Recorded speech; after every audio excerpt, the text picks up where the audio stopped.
Dr. Chris Comer, good friend of mine. Welcome to the Blood Origins podcast. First time on the Blood Origins podcast, huh? It is. I'm excited. But I am not popping your cherry on podcasts. You have done a couple of podcasts before. I've done this, a couple. Right? I wouldn't say I'm a podcast veteran, but yes, I've done a couple. I'm not a podcast veteran either. I've only done 580 of them or something like that. You're just getting started. I'm just getting started. Exactly. Rogan's at like 2,400 or something like that. So you'll get there. I'll need to up your pace a little bit. Well, I don't know if I can do that, man. We do enough right now. I hear you. Chris, introduce yourself. Who are you? What do you do? What's your position? Sure. My name's Chris Comer. I'm the Director of Conservation for Safari Club International Foundation, which is a sister organization to SCI, which many people are maybe more familiar with. But we do the conservation and education side of the mission for SCI and its members. And I've been with SCI Foundation for, I guess it'll be 7 years. This summer. Yeah, it's been a quick 7 years. Before that, I was in academia, so I was a professor at Stephen F. Austin State University in Nacogdoches, Texas, where I taught wildlife management and forestry. So, amazing. That background into this much like yourself, I guess you're a recovering academic as well. If I'm recovering academic, that is a good way to put it. Yeah, from the publish and perish world and raise as much money in the quickest time possible. Correct. And have as many publications as The least publishable unit is one of my favorite things. Right? Yeah, I am not. Much out there as you can. I do not miss that world. I'm with you. I mean, I miss the students and the university. Yeah, I do too. That part of it. I miss the students, and what I do love about it is, I don't know if you have any of this in your world, but I have a number of undergraduates and obviously graduate students that are gainfully employed in the wildlife resource world today, and you're like, oh man, look at those guys! Yeah. Like that's fulfilling awesome. What we talked about, Yeah, right. Yeah, they're actually doing it. I'm sure half the time you're like, I didn't think that guy was paying attention that whole time, and I guess they were, right? So no, it's nice even now to see that. To see the students having success. I agree. So you're the Director of Conservation. I assume the majority of your portfolio is conservation. The education stuff happens with somebody else? That's right.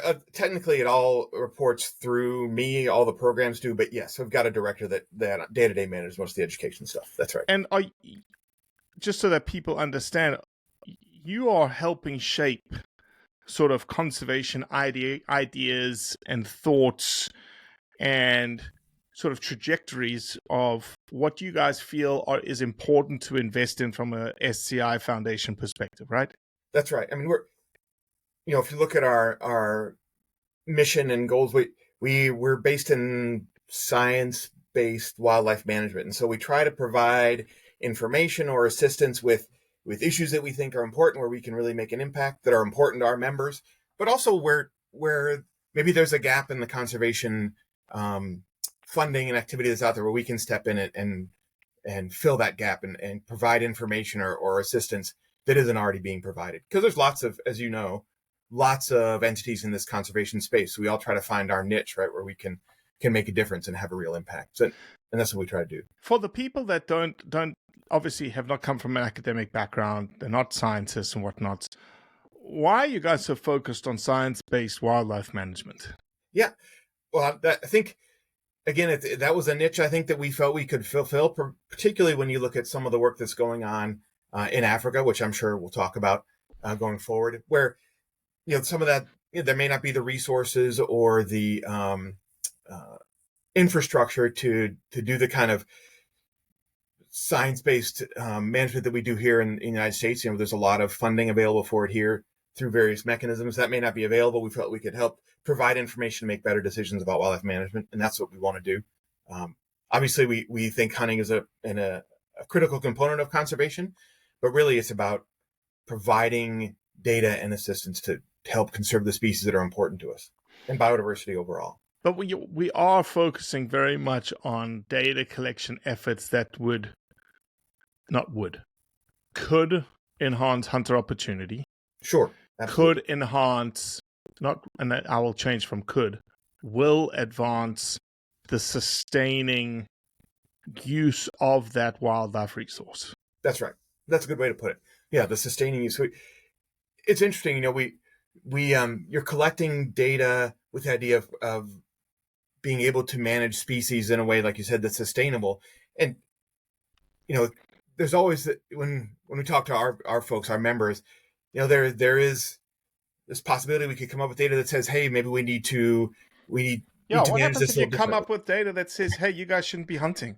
Yeah, that's an interesting question. It has not happened yet, but it certainly, I mean, So and if where it would you did, stand? Where would you stand there, Chris? Let's say you got data comes in, like, you guys have hunted the shit out of this thing and you shouldn't be hunting anymore. then I would say that's what I would say. We need right now this population can't sustain the level of hunting that's going on, and we need to make a plan so that it can get there. And it can. We need to, to help this population do better, so that down the road, that sustainable use can come back, and with all the benefits that come with that to that species and to the local communities and everybody else that benefits from sustainable use. It's almost the reason why science is so important. The example that I keep using, and this example quite well. I can't remember if it was, I think it's definitely out of Zambia. I can't remember where out of Zambia. Maybe it was Kafue Wildlife Management Area or Kafue National Park, whatnot, where they had that study. It was the 2012-2013 study in which they demonstrated that hunting was detrimental to lion populations in these WMAs. And when they put a moratorium on hunting, the lion population did extremely well. Okay. Great. Exactly what we want, right? The problem is, we didn't have somebody like yourself collecting scientific information in the 10 years leading up to 2012 saying, hey, you've got an issue. That's right.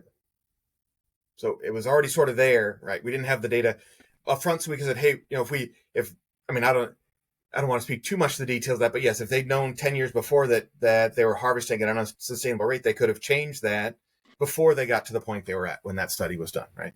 And I think just generally, and we'll talk, obviously, we can dive right into it right now. I think from a lion conservation, lion management perspective, I think science has had a significant, no question, alteration in lion conservation and sustainable harvest models all across Africa. No doubt about it. I think in the end, it is a positive thing, right? We can say, I feel we can say in confidence, yes, that scientific data has. Do you want to give the audience like an insight of what that is? Like what science has been used in the last 10 years that has shaped lion conservation? One of the biggest things that's come out of it is the age restrictions on harvest of male lions, right? So that was one of the outcomes of that work that was done in Zambia, where they said, they basically did some population modeling, and they said, if you harvest lions that are above a certain age, given the availability of those lions and where they are in the social hierarchy, that could be sustainable. In fact, if I remember right, the conclusion was, we don't even have to put a limit. We don't have to say, we even have to have a quota. As long as you're only harvesting lions that are 7 years old, that'll be sustainable. And now we still do put quotas on lions, as you know, but that has really changed. I mean, almost all the countries in the region, they have an age restriction on lion harvest. And of course they don't, it's male only, greater than 7 years of age. And I think that's an important point for people to know, is that there are I don't know of a wild female lion quota in Africa. Is there one? The only ones I know are, not wild, free-ranging populations. That's right. There is no wild lions being taken in Mozambique under quota. There's no lions being taken in Zim. There's no females. There's no females. Lionesses, right? Zim, Zambia, Tanzania, Mozambique. Who else hunts? Nobody else, right? Yeah, that's hunt lion. Yeah, in South Africa, of course. But. Oh, South Africa, but that's wild managed. There's no wild free in South Africa. Correct. They, the only lionesses would be like conflict management. There's some of that, of course. Yeah, and also, we just experienced a situation in Zululand where these are wild managed lions in obviously fenced reserves. They get to a certain population level. They want to maintain a certain population level. And that's when you're going to have to... right? You either have to destroy females, issue permits for females, or the last resort is And I don't know if they do hysterectomies on lions. I do know Surely that they do something. Yeah. like I think it's called like a bilateral hysterectomy for cheetahs to reduce like breeding of cheetahs in these certain reserves. But I'm sure they would do it for lions too. I'm sure they would. Honestly, I don't know. I have not heard of it, but they must. Some sort of birth control for lionesses must be. But there's any kind of contraception of wild animals, as you know, is fraught with all kinds of, it affects their social structure, and it's not a panacea, right, to do contraception of any wild species. Yeah, and you're contracepting animals that you believe are endangered. Right. Interesting. Yes. Which is a contradiction to itself. So it seems sort of, counterintuitive for sure. So that lion example is obviously an example of great, I think, use of science. Colleen Begg and the Niassa Carnivore Project has got great science that has defended and helped create the age-based quota of lions. It's working phenomenally well. I think it's also, I'd love to hear your opinion on this, and I think this is important as in the day and age that we live in, and as we move forward, that lions, elephants, rhinos need to have value. And I think the age-based quota has obviously restricted the number of lions on quota. Yes.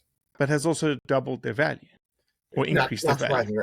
Right. If basic economics, right? Back in my academic history, actually, my master's degree is in economics, so I like to talk economics when I get a chance. But right, that's basic. If you restrict supply of animals available to harvest, that's going to increase the value of those. Right? And that's good for the industry, right? To have higher value. Oh, it's good for the industry, obviously, because people are staying in business. Yeah. But indirectly, it's really good for wildlife and habitat because all that money gets pumped back into those systems. That's right. Where do you see the most value? And obviously, this will lead itself into some of the work that you guys are doing. But where do you see the most value for your kind of work, for the foundations, SCI Foundation's work from a science-based wildlife management perspective? Yeah. There's lots of areas that we can find the value. What we have found, and this is just our experience, is that there are species. When we look at a species, we look at species where the current data is lacking, as you would imagine, and where there's nobody that there's no other organization that is collecting this. So, like in the United States, we have non-governmental organizations that, like the Rocky Mountain Elk Foundation, they deal with elk, and we have the Wild Sheep Foundation, and they're focused on wild sheep. Well, there's animals where there isn't an organization that is focused on them. So in North America, for example, one that's been really one that we've paid a lot of attention lately is cougars, pumas, mountain lions, and there's no organization that's focused on that. Panther, I guess, would be the one that does some of that work, but from sort of a hunting organization, there's nobody that's involved with that. And there's lots of places where they don't have great information about mountain lion population. Like what information don't we know about mountain lions? We're working in Texas where they don't have actually good density and abundance information for lions. Because it's hard collecting any kind of large cat, except for lions, maybe. But for most of them, they're quite elusive. They're difficult to detect. It's quite an involved process to collect good information about them that's reliable. And so that's a place where we can assist in some cases African wildlife management authorities or state wildlife management authorities, and give them information to help them make good decisions that will be sustainable in the long term. So leading up to, I guess, we found that the cat realm is a good one for us, that there's some real space there, that because these are difficult animals to survey, and because there is an information gap, that's been one that's been quite useful for us, and in place where we feel like we're making an impact. In the carnivore space in general, even in North America, a lot of it's completely lacking. There's not a single, as you mentioned, there's all these single species specific NGOs in the United States. The latest one that's come on the scene is the American Bear Foundation. Okay, right. Which is a great organization. Still very small, brand new. Exactly. Yeah. But there is no organization for mountain lions. like you said. There's no organization for wolves. There's no Yeah. organization for any of that. And I think some of the more the hunting friendly conservation organizations that you and I know of, that everyone has heard of, they don't tend to get involved with the carnivore space, right? That's not an area that they may, as far as actually funding research and stuff like that, right? So again, that's it. The American Bear Foundation is a great example of a kind of a grassroots organization that sprung up, and we're partnering with them actually in a lot of our work in Wyoming and Montana and those places. So tell me about the Texas mountain lion work. You guys are in there now, right? We are in South Texas right now. Hopefully we'll be in West Texas at some point. And just, I don't know if people are familiar with the background, but basically the current regulation on lions in Texas is that they're considered varmints. There's no closed season on them. They can be harvested in whatever numbers you want. And in any mechanism too, right? As I understand. Pretty much, that's right. Yeah, it can be trapped or hunted and chased with dogs and all that. And they have plenty of lions, we think, but there isn't a lot of good data. And so there's an effort in Texas by a couple of groups to change the regulations, to put some more bounds on lion harvest. And there may be some room for that, but the idea is that it's not just something that's done based on, hey, on some emotional criteria. Hey, we like mountain lions. They're beautiful. We should protect them. We want to do this based on having good scientific data on how many lions there are. What are those populations doing? And so the other group that's suggesting management changes and regulation changes, they're not basing their information off of data, is what you're suggesting. There is no data right now. There is no data. There are no data right now. That's right. And so I'm not saying that they don't want to have data, but we just want to make sure that whatever, Texas Parks and Wildlife is going to do, they're tasked with creating a management plan for mountain lions in that state. And we want to make sure they have the data available to make informed decisions about that, what goes into that management plan. So Chris, are you guys doing the work yourselves, or did you contract somebody? Are you giving it to Texas Parks and Wildlife? What does that look like? We're partnering with the Cesar Kleberg Wildlife Research Institute at Texas A&M in Kingsville. Specifically there's a couple of cat researchers down there. They're working with Michael Tuis and Daniel Scognamiglio. We're partnering with them. They're hiring the students and the technicians to go out and do the work. But our large carnivore manager, Maria Davidson, is on the ground there with them, and she's meeting with landowners and doing all that stuff. So one of the things, just a little bit of a tangent, one of the things that I've really tried to do since I've been a part of SCIF is to have our folks, to hire people that are experts in the field, right? And Maria's a great example. She spent 20-something years as the large carnivore program coordinator in Louisiana through the Louisiana black bear. Yep. Success story, really. And I know you've done something. Yeah. Anyways, hire people that are experts and have them be involved with these projects, not just give a contract. We want to use our expertise to the benefit of these species. And so that's what we're doing. We're partnering with them, and that means being out there with them and being a part of the study and all those kind of things. Well, and I think the fact that you've partnered with the Cesar Kleberg Institute gives you a little bit of a firewall from the standpoint of somebody saying, "Oh, you guys are hunters, right? Funding Absolutely. This, and you're going to come out with a single determination already. Like you already know what's going to come out of this." That's what they would say. Yeah. Yes, we want to work with independent scientific researchers that don't have. I mean, I consider myself that, but you're right. Someone could look at that and say, we all do. We all do, right? By SCIF, of course, they think that they should hunt more, right? Yeah. Right. Of course. So, how long have you just kicked off that project? Has it been going for a year? And we just kicked it off in basically January. Okay. How does somebody go about that? Is this for somebody who has no idea? How do you even begin to consider counting mountain lions? Obviously being elusive. I'm assuming it's a combination of cameras, trap work, and some population modeling work, maybe some ground truthing to validate some population models.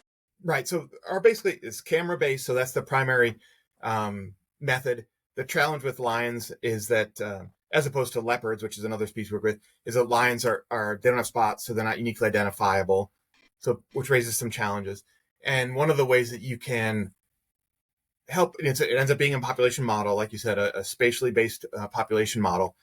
So you have camera data and you supplement that with radio collared individuals. So you can get things like movement rates and spatial use, which then goes into that model and helps to allow your camera data to come up with a population estimate. Have you guys, I'm assuming the guys at Caesar Kleberg are quite familiar with the Colorado CPW's work on mountain lions, because their stuff is just, jeez, it's amazing. Right. And there's some great work going on in Utah, and there is some good work going across the West on lions. Yeah. So what's the end result? If let's fast forward the clock on this project. Are we talking 3 years, 5 years? Is this a 5-year piece of work? It's probably 4 to 5 years. If you include, so ideally we'd like to do, right now we're working in South Texas. And if you look at the lion population in Texas, there's sort of probably 3 potential subpopulations of South Texas, West Texas, and then sort of the Panhandle region. The West Texas being generally regarded as the most healthy and stable of those 3. And so we'd like to at least get South Texas and West Texas, get some good, solid information about those 2 populations. Texas is a challenge for a variety of reasons, but one of the biggest ones is it's what 95% private ranches, which from a conservation perspective, it has some real value. It's great, but from a research perspective, you're dealing with many constituents in your project, right? It's not like you can go to National Forest or something and say, well, we'll talk to the Forest Service and we've got 1 million acres to work on.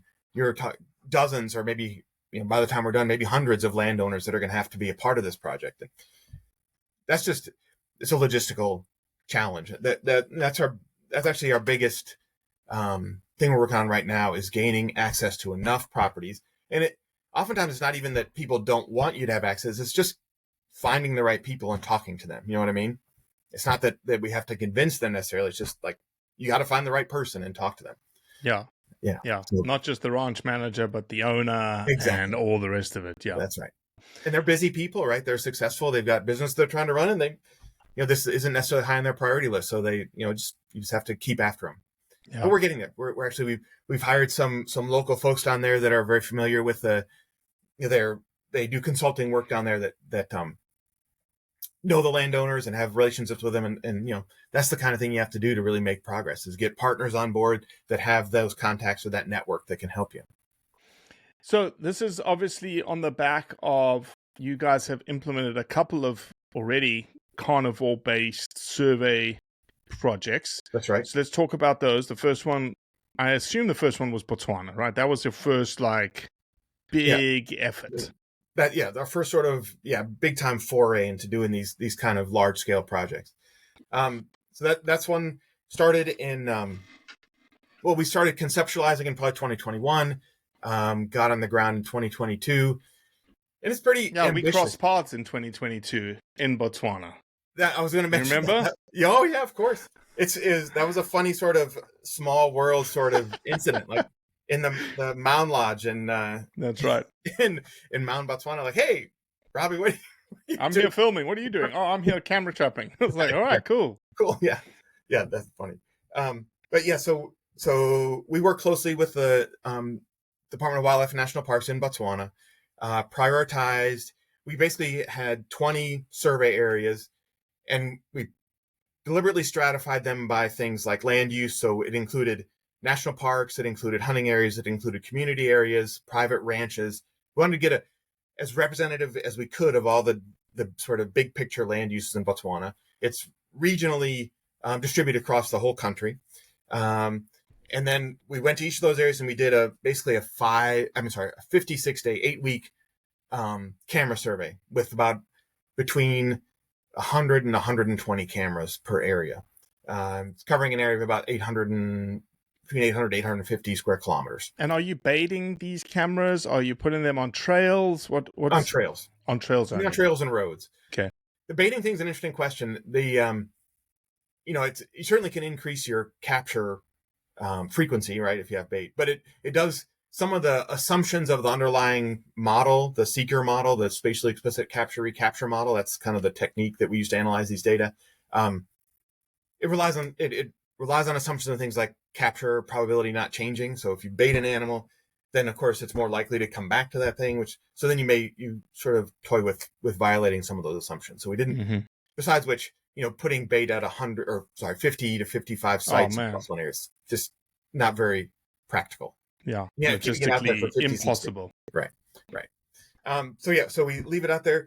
We put on camera and trails, and it's interesting how my perspective on this changed through this thing. I had done some camera trapping work, but not with leopards, and certainly not at this scale. And so the first sort of area we went to, it was a hunting area, and we were there for I think just about 2 weeks, a little over 2 weeks, to put out our 54 cameras. Sites we had on that one. Each site has 2 cameras, so it's 104 cameras total, or 108 cameras total. It took a while, and I was sort of agonizing about every camera placement. You got to make sure it's on the right trail. And what we discovered was that if you leave it out there for that long, you put it on a road or something, the leopards will show up. They're going to be there. And so by the time we got done, it took us 2 days to put out all of our cameras on a site. Basically, maybe 3 if the roads weren't so good. We just go put it on the road and move on, do the next one. It just became very like, sort of, you get it, how it is when you've done this a while, you get it down to a pattern. 2 teams were communicating. We would, every time we put a site down, we'd send a GPS point of that site to the other team. They knew where it was, so we didn't overlap. And it just became sort of a well-oiled machine. So by the time we got done, we'd put it out in 2 to 3 days and 1 to 2 days to pick them up and then move on and go. So has nobody, or maybe a better question, has Panthera, which I assume is the only other organization doing carnivore population statistic work. And the Wild Crew out of Oxford is the other one that does quite a bit. Yeah. Has anybody done any leopard survey work in Botswana?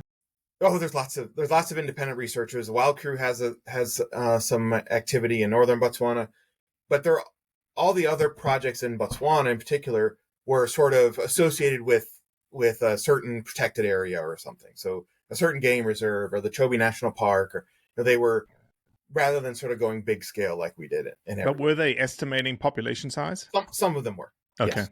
Okay.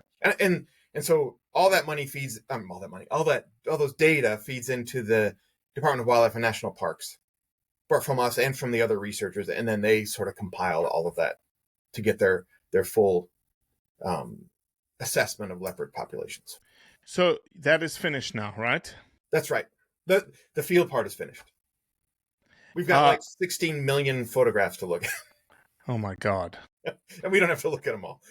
Right. Yeah. Use AI to screen them out down to like, I don't know what the number is. I'm guessing it's about 15 to 16,000 pictures of leopards from all those. So AI is helping you individualize leopards, like pick out like that leopard is this leopard and that one's the same leopard? Not yet, although we think we're going to go there. So what we use AI for now is to screen out all the other stuff. All the grass and vehicles and people and cows and all that stuff. Oh, okay. Which is, I mean, that's like 90% of the images you get is stuff that's not even animals, right? It's other. Well, how do you stop yourself because you're a scientist? I would do the same things. Like, this is going to turn into a data study as well. We can get data statistics and we can get Impala statistics. That's a great question. And there's invaluable data in there, right? About, all kinds of stuff, caracals and honey badgers. And it's amazing. I'm sure you've done some camera a work. little bit, not a lot. It's like opening up Christmas gift every time you look at one of those cameras and what's on there this time, Yeah, exactly. So there is leopards first and worry about other stuff down the road. What I would love to see, and I think this will happen, is the Kleberg Institute, for example, they have graduate students all the time that are looking for projects. So you could take one and say, hey, let's go through these images and we'll look at distribution of small carnivores across Botswana and how's that associated with different habitat features. Cool. Yeah, that's cool. Yeah, that'd be great. So preliminarily, do you have any sort of insight? I.e., I think maybe the biggest question I would have would be the easiest. Did you see more leopards than you expected? Or less leopards than you expected? I would say the actual density numbers were about what you would expect looking at other data for that sort of region. What is that number? So we haven't analyzed all the data, but it's the lowest we had any site was like 0.5 leopards per 100 square kilometers. And the highest was about 2, give or take. And I think that's generally what in the literature about right for leopards.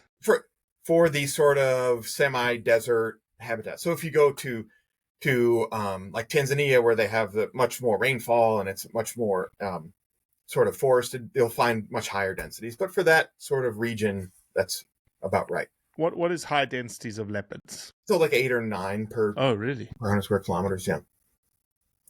Okay. The I was going to say the other part, but the part that struck me, and I don't know if it struck you. We literally found leopards every single site we went to. Even didn't matter. It didn't matter. You've been to some of these sites. You get some of these community areas where there's cows and goats and everywhere, and the vegetation is grazed on pretty heavily, and there's little cattle posts kind of all over that landscape. And you're like, how could a large carnivore survive here? And sure enough, there are leopards there everywhere we went. Yeah, it sort of proves the point. You see all those videos and images coming out of India that the leopards are literally like this. They're almost like a coyote in that they can, like the feline version of the coyote. Yeah, feline. They just can live in places that you just think there's no way. Urban leopards all over the show, just living probably in a sewer and just eking out an existence by taking the dog and cow and goats and stuff. And some of these areas, you can sort of predict these community areas in the private ranches. You'd see cows, goats, blackback jackals, brown hyenas, steenbok, which it's a small antelope, and leopards, and a few other things, but that porcupines, and not much else. It's just interesting how they can survive in these landscapes. So, like if you look at the current map of leopard distribution in Botswana, you'll see there's quite a part of that. At the IUCN, quite a large part of the country is they basically say it's not suitable leopard habitat. I think one of the outcomes for this would be there's no such thing as habitat, maybe other than open water or something. There may not really be habitat unsuitable for leopards, because they're quite adaptable, at least in that landscape. Botswana's not a densely populated country by any means, but still, yeah. Sure. Yeah. So, what will be the outcome, Chris, of something like that? Like, what are you guys? Is it a peer-reviewed set of papers? What is it? Sure. That's one thing we want to, because that sort of gives the stamp of, yes, this is scientifically valid data, right? So of course we know we want to publish it. The data will go into the Botswana leopard management plan, which they've already finished, but they revise that periodically. When it comes time to, this whole sort of the concept for this project came to me when I was at a meeting of CITES, so the Convention International Trade of Endangered Species of Fauna and Flora. It regulates international trade, including leopards, which are listed as an Appendix 1 species. So there are national quotas for all the leopard hunting countries in Africa. And when I went to my first set of CITES meetings in 2018, 2019, those quotas were under review. So every country in the region had to submit a report on their status of their leopard populations and did they think that their current quota was sustainable or not, right? And to demonstrate that it either was or wasn't, I guess. Anyway, so as part of that, all the countries did that, and it was clear. And so there are groups that want to end carnivore hunting for sure. We know that. Yeah. And those groups would then say, they say, well, your data are not adequate to make this. We should stop hunting leopards or put a moratorium on it. Which is a whole, we can go down there about telling sovereign nations what they should do with their resources. It's maybe a different discussion, but this, I was like, hey, one thing, it would be great to be able to, when someone says it, say, no, we have very good information about our leopard populations, and we're very confident that these numbers are sustainable. Wouldn't that be great to be able to just answer those questions so that everybody agrees and says, oh yeah, you're right. There's enough leopards, we can harvest a certain amount of them without a problem. That would be a good outcome for everybody, I think.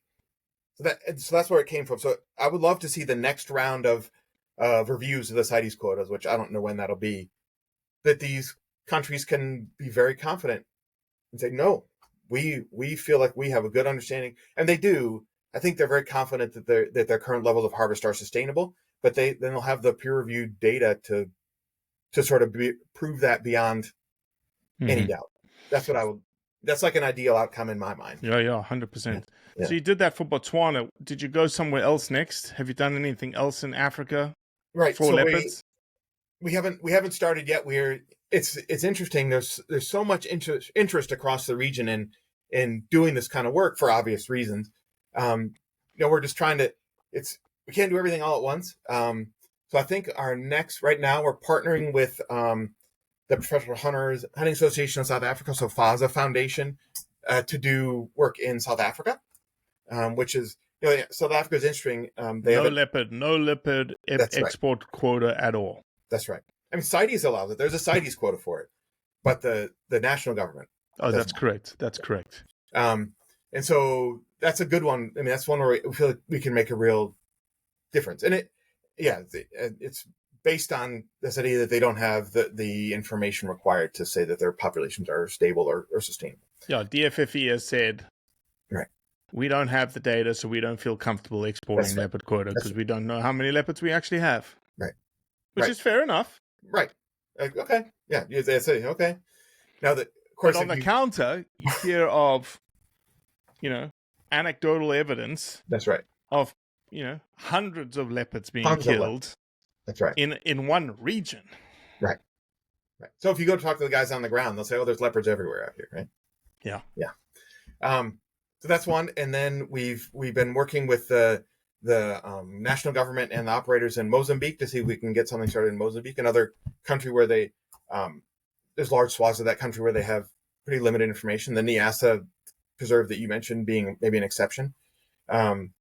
And then right now Zambia is the country that we're looking at, and we've also met with ZimParks, the Zimbabwe Parks and Wildlife Management Authority. So if I had to guess, I would say our next. Well, I know South Africa is going to start very soon, and then my guess would be Zambia will be the next place we'll really get rolling. So it sounds like you need 10,000 cameras. Correct. and several dozen people that we can put on the ground doing this work. That's right. Yeah. Any camera companies out there need to sponsor SCI Foundation for 10,000 cameras. I think that would be a great investment on their part to do that. I like it. Are there any other because obviously that takes up a lot of your time, man. That carnivore stuff that's 2 full-time jobs right there. Yeah. In terms of your investment in conservation, is there any other thoughts to other places that you guys are wanting to invest in, or is that just like, okay, look, we're going to be singularly focused for next 5-10 years really on carnivores to really make a dent in the data acquisition space? No, we've got lots of irons in the fire.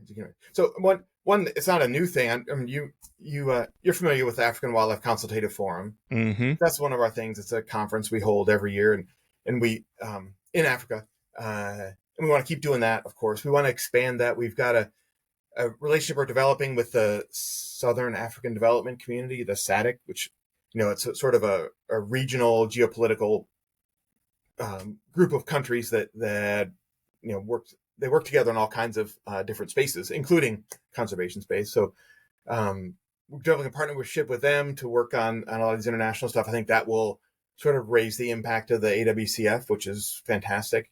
We're just in the initial stages of developing a sort of region-wide anti-poaching program focused on large landscapes. We just hired somebody, Dries van Kaller, to sort of run that program. What will that look like? That's the concept is, and we'll be putting out some stuff about this, but the concept is rather than a strict sort of law enforcement approach, which is, that's been sort of the default for a long time. It's, you think of poaching as law enforcement. We need to get rangers with guns out on the landscape, and that's a component of it. But the idea is to coordinate all the different stakeholders and to attach that to some iconic landscape. Like, we've got several examples. And we haven't decided where we're going to go, but like the Selous Game Reserve in Tanzania, or the Okavango Delta in Botswana, or Etosha region in Namibia, right? These are all sort of internationally recognized important biodiversity areas. But to not, rather than just sort of buying uniforms and guns for people, to get the communities, the government, and the operators all, and in these areas where hunting concessions are part of that conservation landscape, which they are in almost all of them in Africa, right? To work together and address some of the underlying root causes of why people are having to poach. Why are they engaging in this, right? So it's things like widespread poverty and food security and sort of a disenfranchisement, right, of the local people from the conservation efforts. And there's been a lot of international attention to this idea of fortress conservation, and are we excluding local and indigenous people from the conservation process? So how can we bring them all together to coordinate these efforts, make the local folks feel like they're part of that process and they're getting some value from what's happening? And hunting is a great way to do that, as we both know. So it's a challenge, right? This is not going to be easy, but we feel like our relationship at the SCI and SCIF with the hunting operators in particular, where we can go to them and we have a good relationship with them, where they can feel like, oh, this is not a threatening thing to me, right? I can be a part of this process. It's going to benefit me in the long run. So the idea is to take these iconic landscapes and using hunting as one of the tools to conserve those landscapes long term. Mm-hmm. In perpetuity is what we'd love to see, right? Mm-hmm. So it's called the make sure I'm going to get it right, Anti-Poaching and Landscape Protection Strategy, or the ALPS program. So Dries is right in the midst of developing that right now. He's actually surveying some of the larger operators in the region and some of these iconic locations about kind of what their needs are and what are they doing for anti-poaching activity right now, stuff like that. So I'm quite excited about this. It's got huge potential, I think, to make a difference in the anti-poaching field, because that's a challenge. It's like an inexhaustible thing, right? You can keep putting money into anti-poaching, and if you don't address those root causes, it never goes away, right? You catch one guy, and the next guy, the guy next door is going to be the next one in your area. Yeah, you know? yeah. Totally agree. So. Chris, before you arrived on the scene at SCIF, was there a very clear direction of conservation implementation? I mean, there's certainly conservation. There was a clear direction. But we were a grant making organization at that point, so we would basically solicit project proposals and then would give money, and they were worthy projects. And that was it. We did a lot of good things through that program. So we supported a lot of great projects to gather data. The hard part of that is when we're entirely privately funded. All of literally every dollar that we spent comes from private donations of people, obviously hunters mostly, and SCI members overwhelmingly, that care about what we do and want to support it. And they donate their resources to support that. And so we want to be able to tell them very specifically, here's what we're doing with the money that you're putting in there. Here are the projects that we are pushing forward.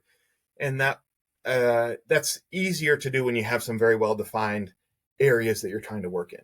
And so that's been kind of my mission since I started, was to identify these focus areas and really develop some expertise and impact in these specific areas. So I don't want to say we weren't doing good things, because we were. It's just, it was not. It's now more focused with, specific objectives in mind, all pulling in the same direction. Precisely. Yeah. And it's been, the response has been very positive. People seem to, I think we're developing a reputation in that, particularly the one I've been most familiar with is the leopard work. We're developing relationships in that space where people recognize that we're doing good work and all that kind of stuff, which is very gratifying. Well, I think, unfortunately, based on, the organization you represent and hunting being involved, you've almost got a higher bar, a higher standard to meet, right? Your scientific methodology needs to be airtight, and 100%. Everything needs to be sort of not that it wouldn't be, but it has to be a way above what you typically, a scientist is going to be like, okay, this is good enough. Because somebody's going to go through it, right, and try to somebody's going to pick a hole. Yeah, they're going to pick it, and they're going to put a hole in it, and they're like, you didn't do it this way. You should have done it that way. It's interesting, and I don't say this necessarily to all the SCI people, but in a way, you mentioned, what if we come up with a result where we say we shouldn't hunt? That was sort of early in our conversation. In a way, that would be really useful reputationally, right? Of course it would. And then we can say, look, we don't always say we should hunt. Here we decided this wasn't appropriate, and here's how we're going to address it. That would be that should be a good thing in a lot of ways. Yeah, no, totally agree. Totally agree. No, it would certainly give a side of you to show that we're not biased, Right. that we're just letting the science and the data speak for itself. Although some of the folks out there, doesn't matter what you do, they're still going to. It is what it is. It is what it is. Chris, where can people find more information on these projects? Like they're interested in, maybe following up, reading a little bit more about it. Sure. We've got, of course, we're active on all the social media. We've got a Facebook page and Instagram and all that stuff. And then the SCI Foundation website is that's where the holding place for all this work and has my contact information and all that kind of stuff on it. So that's probably a good place to start. Awesome. Well, if you find anything interesting, anything comes out of any of your pieces of research or science, know that this platform is always open to you. We will revisit and give some details on some of our cool projects. That sounds fantastic. Next time we invite Maria, but she'll dominate the conversation. She's quite passionate about it. Passionate. Exactly. But we love you. We love you, Maria. Yeah. Thank you, Chris. I really appreciate your time, man. It's great to talk with you all the time.